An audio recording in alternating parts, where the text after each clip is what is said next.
오늘은 좋은 밭 결실하는 잘하는 제목으로 말씀을 나눌 텐데 태도고도 시리즈 설교 오늘 마지막 날입니다. 오늘 이 마지막 날에 여러분의 태도가 온전히 바뀌고 주님 주시는 30배, 60배, 100배로 결실하는 복된 은혜가 임하게 되기를 간절히 축복합니다. 요즘 가장 핫하다고 말하는 축구 선수들 중에 김민재 선수가 있습니다. 우리나라가 낳은 세계적 센터백 수비수로 급성장했는데 이 선수가 전북 현대에 있었는데 너무 잘해가지고 베이징 고안으로 이적을 하게 되었고 그리고 고안에서도 굉장히 이렇게 잘하니까 튀르키예 페네르바흐체라는 곳으로 또 이적을 하게 됩니다. 근데 그곳에서도 발굴의 이 실력을 뽐내니까 여기에서 이제 나폴리로 또 이적을 하게 됩니다. 이탈리아. 근데 여기에서 세리에 A 우승을 하게 돼요. 33년 만에 이 나폴리라는 구단이 그래서 최고의 수비수로 이탈리아에서 선정이 됩니다. 그러니까 인기가 급성장하게 된 것이죠. 그래서 이 나폴리에서 이번에는 세계적인 명문 바이에른 독일의 미넨이라는 곳으로 이적료가 무려 거의 1,000억 원에 가까운 997억. 그러니까 한 사람 잘 키워가지고요 재벌 못지않는 구단이 돼요. 그리고 이 선수가 받는 연봉이 연봉 1년에 받는 연봉이 140억. 5년을 계약을 했다고 합니다. 그러니까 이 부와 이 명성을 함께 얻게 되었죠. 자, 이 정도면 제가 이 김민재에 대해서 잘 알고 있는 것 같죠. 그래도 기본적인 것들은 그러나 중요한 것은 사실 정작 중요한 것은 김민재는 저를 모른다는 것입니다. 제가 이 김민재 선수에 대해서는 잘 아는 것 같지만 그러나 김민재 선수는 저를 절대로 모릅니다. 절대로 몰라요. 그러니까 이런 거죠. 제가 김민재에 대해 잘 아는 것과 그리고 김민재를 알고 있는 것은 사뭇 다른 것이라고 하는 것입니다. 그냥 누구를 대하여 아는 것과 그리고 그 사람과 관계가 있는 것은 다르다는 것입니다. 우리가 하나님에 대해 아는 것과 하나님을 아는 것은 분명히 다릅니다. 우리가 소율이 문답이나 예배를 통하여 하나님의 말씀을 통해서 하나님에 대해 많은 것들을 배우게 되고 하나님에 대해 많은 것들을 알게 됩니다. 그러나 하나님을 아는 것, 즉 그분과 내가 실제로 관련이 있어서 관계를 친밀하게 맺는 것은 다른 이야기라고 하는 것입니다.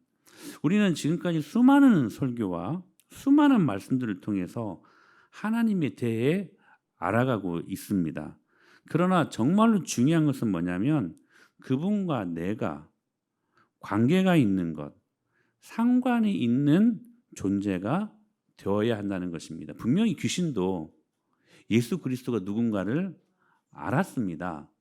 그러나 그는 하나님과 상관없다라고 그렇게 고백합니다. 그건 귀신 믿음이라고 하는 거예요. 그러니까 하나님에 대하여 아는 것과 하나님을 아는 것은 분명히 다른 차이점이 있다는 것입니다. 지금까지 우리는 이런 의미에서 우리의 태도가 우리의 삶의 고도를 결정한다는 주제로 오늘까지 21번의 설교를 듣게 되었습니다. 그러면서 마지막 4가지 밭 태도를 피날레로 그렇게 공부하면서 우리가 어떤 태도로 주님 앞에 서야 할 것인가에 대해 열심히 살펴보았습니다. 그리고 좋은 밭 태도에서 우리는 좋은 밭이 어떤 밭인지를 깊이 살펴보고 있는데 그 좋은 밭은 기질, 성격, 그리고 혈액형, 인격이 문제가 아니고 좋은 밭은 어떤 밭이라고요? 하나님의 말씀을 듣고 받는 태도의 문제라고요. 태도의 문제. 이게 좋은 밭을 가르는 아주 귀한 기준점이 된다는 사실입니다. 그 말씀을 듣고 받기 위해 우리는 특별히 차단과 몰입이라는 2가지 키워드에 대해서도 말씀을 살피게 되었지요. 그리고 마지막 좋은 밭은 하나님의 말씀을 듣고 받고 세 번째 뭐예요? 결실하는 태도다라고 성경은 말씀하고 있습니다. 자, 첫 번째 좋은 밭 태도는 뭐라고요? 듣고, 두 번째는 뭐라고요? 받고, 세 번째는 결실하는 것이다라고 말씀을 하십니다. 오늘도 마찬가지로 이 말씀을 해석하기 위해서 좋은 밭 태도를 취했던 12해를 고통하고 있었던 혈류증으로 고통받고 있었던 여인의 모습을 그대로 예표로 말씀하고 있습니다.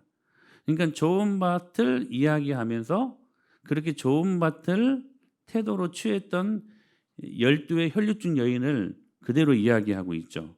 그는 하나님의 말씀을 들었습니다.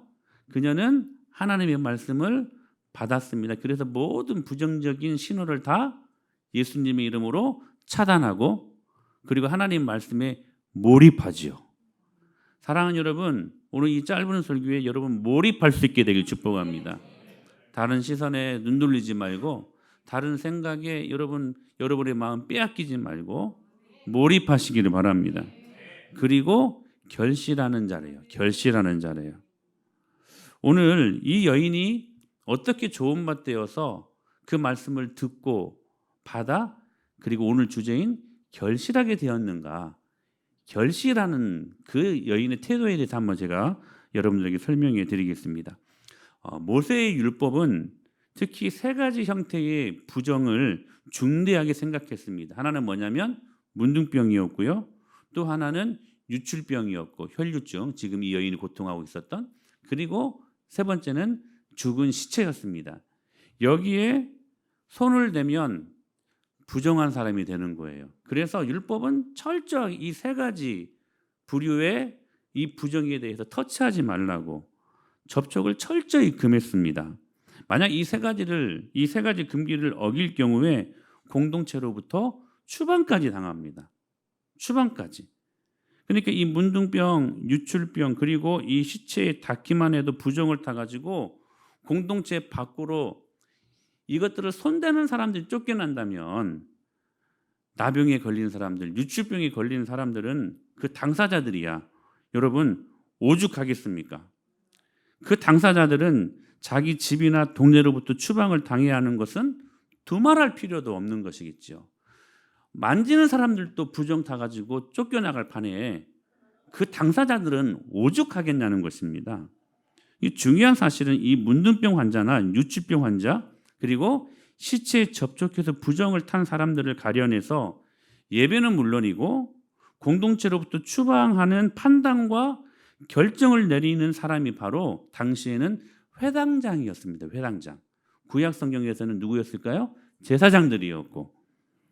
그러니까 이와 같이 정함과 부정함을 예민하게 따져가지고 추방 결정을 내려야 할 회당장 야이로 자신에게 위기가 찾아왔습니다. 뭐였습니까? 눈에 넣어도 아프지 않을 딸이 죽게 된 것입니다. 딸이 죽게 되었어요. 죽었어요. 손 대면 돼요, 안 돼요? 근데 아빠잖아. 손 대면 돼요, 안 돼요? 그래도 안 되는 거잖아요. 자, 눈에 넣어도 아프지 않을 것 같은 딸이 죽게 되었어요. 이제 막 꽃처럼 활짝 피어나야 될 이 딸이 시름시름 앓더니만 죽어버렸습니다. 그러니까 죽었어요. 뭐예요? 그 딸이 시체가 되었어요. 시체를 만지면 돼요, 안 돼요? 더더군다나 회당장은 뭐라고요? 이것을 가려내는 사람이라고. 너는 정하다, 너는 부정하다, 이걸 판단하는 사람이라고요.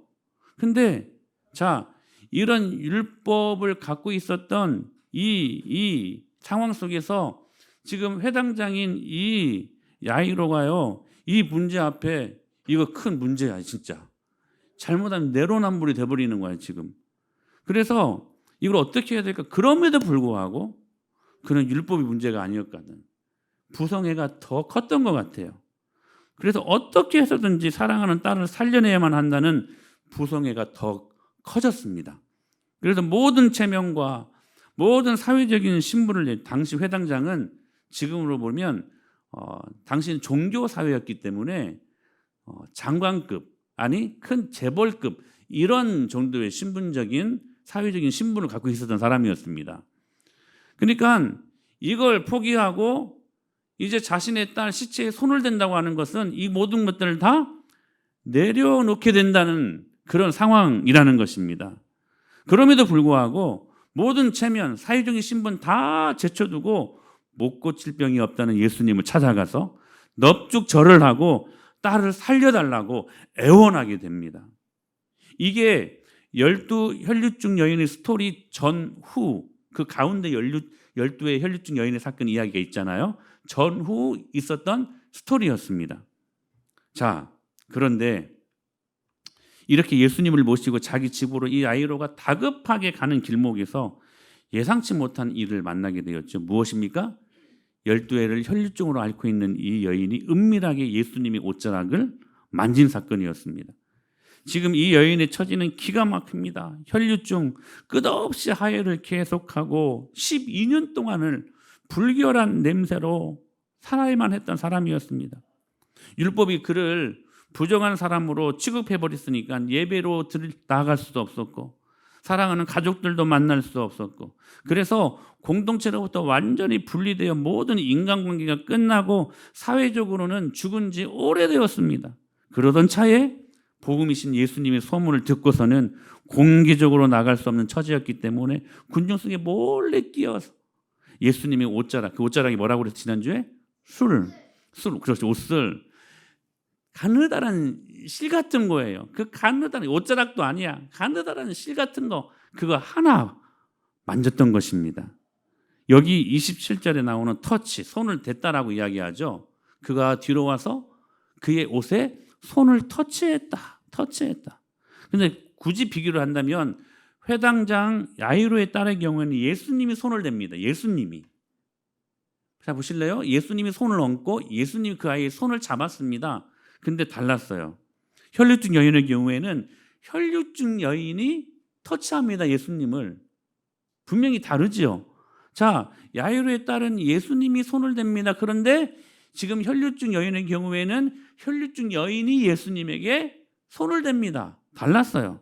그러나 우리가 주님께 손을 대든 주님이 우리에게 손을 대든 여러분 상관없습니다. 터치할 때 치유가 일어납니다. 할렐루야. 여러분 주님이 우리에게 손을 대시든 우리가 주님께 터치하든 주님은 상관없이 저와 여러분의 모든 문제들을 주님이 해결해 주십니다. 이 주님을 오늘 이 믿음으로 여러분 믿고 돌아가실 수 있게 되길 축원합니다. 여러분 중요한 건 터치예요. 터치. 여러분 얼마나 많은 지금 우리가 살고 있는 시대에 터치가 많이 이루어집니까? 집에 여러분 문을 여러분 열 때에도 터치하지 않습니까? 요즘 이런 열쇠 누가 씁니까? 다 터치하지 않습니까? 여러분 핸드폰 날마다 터치하고 있지 않습니까? 그런데 어떤 터치는 여러분을 파멸의 길로 인도할 때가 있고 어떤 터치는 여러분을 나쁜 중독의 길로 인도할 때도 있고 무엇을 터치하냐가 그래서 여러분의 인생 가운데 얼마나 중요한지 모릅니다. 사랑하는 여러분 주님을 터치하십시오. 저는 여러분의 가정이 예수님을 터치하는 가정 될 수 있게 되길 축복합니다. 그러면 주님이 여러분을 터치하시든 내가 주님을 터치하든 터치 안에 주님의 치유와 해결의 놀라운 영광이 임하게 됩니다. 너무나 놀라운 사실은 뭐냐면 이 혈류증 여인이 몰래 예수님의 옷자락에 손을 댄 순간 29절에 보면 혈류의 근원이 말랐다라고 그렇게 말씀하고 있습니다. 근원적인 치유가 일어났다라고 말씀하십니다. 여러분 우리가 소위 상담학 때로는 심리학 때로는 사회학 쪽으로 우리는 우리의 문제를 해결하려고 얼마나 많이 노력하는지 모릅니다. 요즘 제가 재밌게 좀 보는 유튜브의 그 영상이 금쪽 같은 내 새끼라는 그 오은영 박사님 너무나 기가 막히게 솔루션하지 않습니까? 근데요 여러분 기억하셔야 돼요. 여러분 잠시 동안의 그 모든 그 상담이 그 아이들을 고치는 은혜가 있는 것 같지만 그러나 여러분 근원적으로 치료할 수 없어요. 사람은 원래 그래요. 사람은 예수님을 만나야 근원적인 치유가 일어나요. 할렐루야. 복음만이. 자, 이 복음이 이 여인의 혈류의 어떤 현상적인 측면만 그냥 고친 게 아니라 그의 모든 아픔의 근원을 다 끄집어내 가지고 뿌리채 그것을 뽑아버렸다는 거예요. 다시는 하혈하지 아니하도록 그 뿌리가 완치되는 역사가 일어났다는 사실입니다. 사랑하는 여러분, 이 완전한 치유가, 완전한 해결책이 우리 안에 예수 그리스도의 복음으로 나타나지 않았습니까? 예수님이 즉각 당신의 능력이 빠져나간 것을 아시고 누가 내 옷에 손을 대었느냐라고 묻습니다. 여인이 그때 두려워 벌벌 떨면서 예수님 앞에 엎드려 이 사실을 말하지 않습니까? 그때 예수님이 혈루증 여인에게 하셨던 말씀이 34절 말씀이 아주 중요한 말씀이에요. 같이 한번 읽어요. 시작. 예수께서 이르시되 딸아 내 믿음이 너를 구원하였으니 평안히 가라 내 병에서 놓여 건강할지어다. 여기서 우리가 너무 중요한 한 단어를 발견하게 됩니다. 예수님이 이 여인을 불렀던 호칭이었어요. 딸아, 딸아, 내 믿음이 너를 구원하였으니 평안히 가라 내 병에서 놓여 건강할지어다. 우리는 내 병에서 놓여 건강할지어다 이 말에 더 초점을 맞추고 여기에 우리는 기도 응답이 있다라고 생각하고 여기에 우리는 집중하는 잘못된 습관들이 있습니다. 여러분, 하나님께서 왜 오병이의 축복을 주셨습니까? 이빠이 먹고 배불리 배가 터지도록 풍족함을 누리라고 그 사건들을 보여주신 것이 아닙니다. 그 사건을 통해 생명의 떡 대신 예수 그리스도를 만나라고. 여러분, 딸아 내 믿음이 너를 구원하였으니 평안히 가라 내 병에서 네가 그렇게 지금 원했던 소원하는 거 이제는 치료되고 건강할지어다. 우리 모두는 여기에 초점을 맞추어서 이게 응답이라고 물론 응답입니다. 그러나 더 근원적인 응답이 있습니다. 딸아, 주님이 부르는 호칭이에요. 그동안 혈류증 여인은 사람이 아니었습니다. 많은 사람이 기피하는 기피 대상 1호였습니다. 그러므로 이 여인은 혈류증을 앓고 있으면서도 위로 하나님과의 관계, 아래로 가족과 이웃과의 모든 관계가 다 깨졌던 사람이었습니다.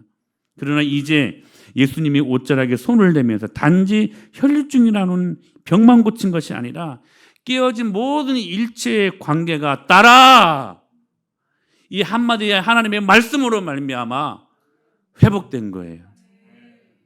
여러분 기억하셔야 돼요. 죽어가는 딸과 회당장 야이로 사이에 애틋한 부녀 관계가 있었듯이 똑같이 혈류증 여인과 예수님 사이에 어떤 관계? 부녀 관계가 성립된 것입니다. 이게 주님이 주시는 솔루션, 축복이었어요. 내 병에서 너희가 건강할지어다. 이건 덤이고요. 주님은 이걸 회복하시고자 그 여인에게 다가서신 것입니다. 여러분 기억하셔야 돼요. 야이로에게 12살 먹은 딸은 무슨 일을 해서든지 반드시 살려내야만 할 눈에 넣어도 아프지 않는 사랑하는 딸이었던 것처럼 그래서 그의 모든 신분, 그가 모든 정함과 모든 부정함을 가려내야 될 그 신분의 위치에 있었음에도 불구하고 딸은 딸이잖아요. 그래서 어떻게 해서든 그 딸을 살려내야 하는 것처럼 예수님에게도 이 혈류증 여인은 기어코 고쳐야 하고 기어코 이 여자가 행복해져야 할 천하와도 바꿀 수 없는 사랑하는 예수님에게서 딸이었다는 사실입니다. 여인이 기어코 예수님의 옷자락을 만져야 하겠다고 결심한 것처럼 예수님 역시 기어코 당신의 옷자락에 손을 대는 사람을 알아내셔야만 했던 것입니다. 예수님이 그러므로 찾아내시고자 한 것은 당신의 옷에 손을 댄 어떤 그 여인이 아니라 당신의 옷에 손을 댄 한 딸이었다는 사실입니다. 단순히 기적을 체험한 아무개가 아니라 천하와도 바꿀 수 없는 인격적인 딸을 우리 예수님이 찾고 계셨다는 사실입니다. 육체의 건강뿐만이 아니라 세상이 뺏을 수 없는 평강을 얻고 행복해져야 할 그 딸을 예수님이 찾으신 것입니다. 병 고쳐 평안히 가는 것은 둘째 문제입니다. 두 번째 문제입니다. 이것이 먼저 해결된 것이 그 여인의 모든 병의 근원을 치료하신 건 하나님의 놀라운 능력이라는 사실들. 사랑하는 여러분, 예수님은 지역의 유지인 회당장 야이로에게만 관심을 가진 것이 아니라 아무 이름이 없고 모든 사람들이 기피하는 혈류증 여인에게까지 관심을 보였습니다. 하나님은 온 인류를 사랑하시기 전에 우리 한 사람 한 사람, 천하도 바꿀 수 없는 개인 한 사람 한 사람을 뜨겁게 사랑하셨다는 사실입니다. 3년 동안의 예수님의 공생에는 철저히 특별한 개인에게 관심을 기울이는 특수 사역으로 일관하셨습니다. 죽어가는 소녀를 살리시기 위해 1초라도 아끼며 다급하게 서둘러야 할 형편이었지만 혈류증 여인의 아주 특별한 처지를 주님께서 헤아려 주셨습니다. 사랑하는 여러분, 오늘은 우리가 맥주 감사주일로 지킵니다. 무엇으로 감사해야 될까요? 아무것도 아닌 저와 여러분들을 위해 십자가에서 못 박혀 돌아가시고 죽으신 지 3일 만에 부활하시고 우리에게 영원한 생명을 허락하실 뿐만이 아니라 오늘도 사랑하는 강아, 사랑하는 부부니까 혜련아, 오늘 또 그 부모와 자식의 관계로 여전히 우리를 품으시고 우리의 어떤 행위와 어떤 우리의 모습 상관하지 아니하시고 오늘 또 끝까지 용납하시고 끝까지 우리를 이해해 주시고 끝까지 받아주시는 그 하나님의 크신 사랑으로 오늘 또 딸아, 내 아들아, 우리 이 특별한 관계를 다시 회복하자. 그렇게 우리가 거절해도 또 찾아오시고 우리가 뭐라고 가관 아닙니까? 우리가 그 하나님을 계속 거절해요. 근데 여러분 더 가관은 주님이 계속해서 찾아오셔요. 그래서 하시는 말씀, 나랑 다시 사랑의 친밀한 관계를 맺었으면 좋겠다. 어찌 보면 구걸하시는 것 같은. 왜 그렇게 구걸하실까요? 여러분, 우리 인생의 참된 행복과 우리 인생의 참된 능력은 주님을 우리 인생들이 사랑할 때 나타나는 것이 주님 그것을 알고 계시기 때문에 사랑하는 여러분, 오늘 특별한 처지를 이해해 주시고 오늘 또 우리 같은 죄인들을 향하여 다가오시는 그 크신 주님의 사랑 앞에 감사합니다. 감사합니다. 하나님 우리를 사랑하시되 마치 이 세상에 나 하나밖에 없는 듯이 그렇게 사랑하여 주시는 오늘 또 한 사람 한 사람을 뜨겁게 사랑하셔서 불러주시는 그 주님의 뜨거운 음성에 귀 기울이고 이제 우리가 주님을 사랑합니다라고 고백할 수 있는 저와 여러분들의 모습이 되어야 되지 않겠습니까? 요한복음 15장 4절에 유명한 포도나무 비유가 나옵니다. 내 안에 거하라, 나도 너희 안에 거하리라. 가지가 포도나무에 붙어 있지 아니하면 스스로 열매를 맺을 수 없음 같이 너희도 내 안에 있지 아니하면 그러하리라. 나는 포도나무에 너희는 가지라. 그가 내 안에 내가 그 안에 거하면 사람이 열매를 많이 맺나니 나를 떠나서는 너희가 아무것도 할 수 없습니다. 사람이 내 안에 거하지 아니하면 가지처럼 밖에 버려져 마르나니 사람들이 그것을 모아다가 불에 던져 사르느니라. 같이 너희가 내 안에 거하고 내 말이 너희 안에 거하면 무엇이든지 원하는 대로 구하라. 우리는 이 말씀에서도 우리의 초점은 어디에 있냐면 원하는 대로 구하라, 그리하면 이루리라, 여기에만 초점을 맞춰요. 근데 여러분 조건이 있죠.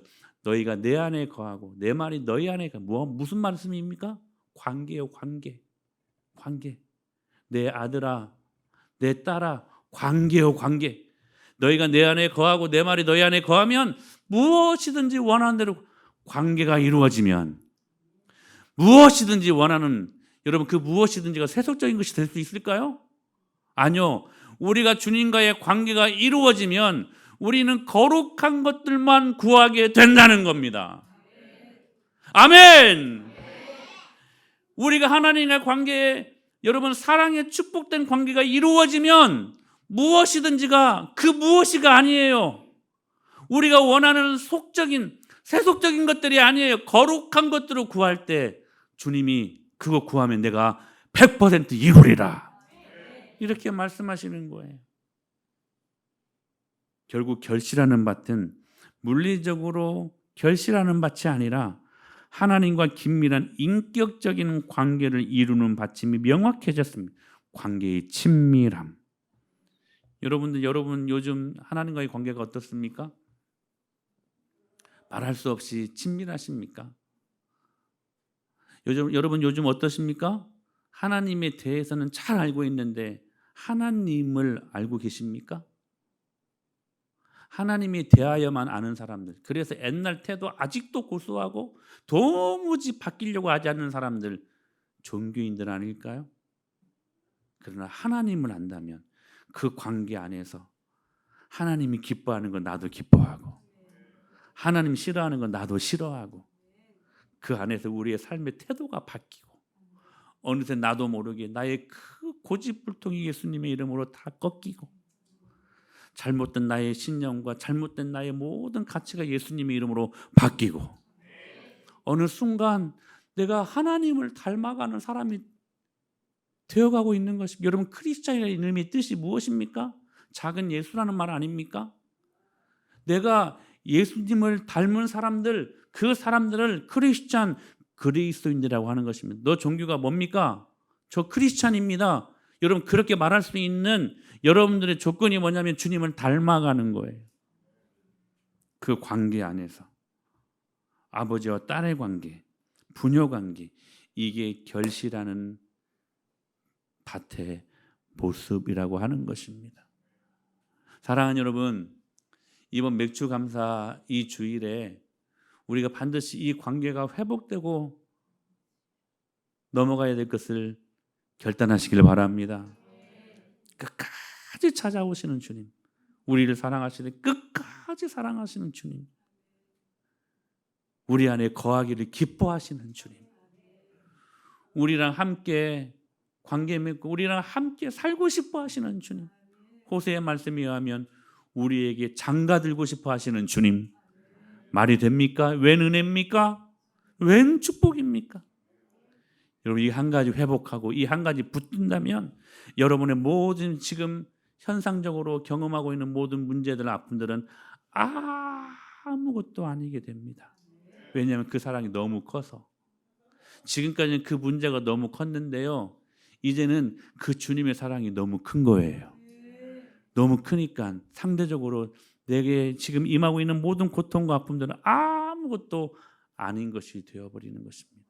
사랑하는 여러분, 오늘 이 맥주 감사 주일에 이 은혜를 회복하고 딸아, 아들아, 주님이 우리에게 다가오시는 그 주님의 음성을 뿌리치지 말고 아버지, 저도 주님 사랑합니다 고백하며 믿음으로 나아가는 저와 여러분이 될 수 있게 되기를 예수님의 이름으로 간절히 축복합니다.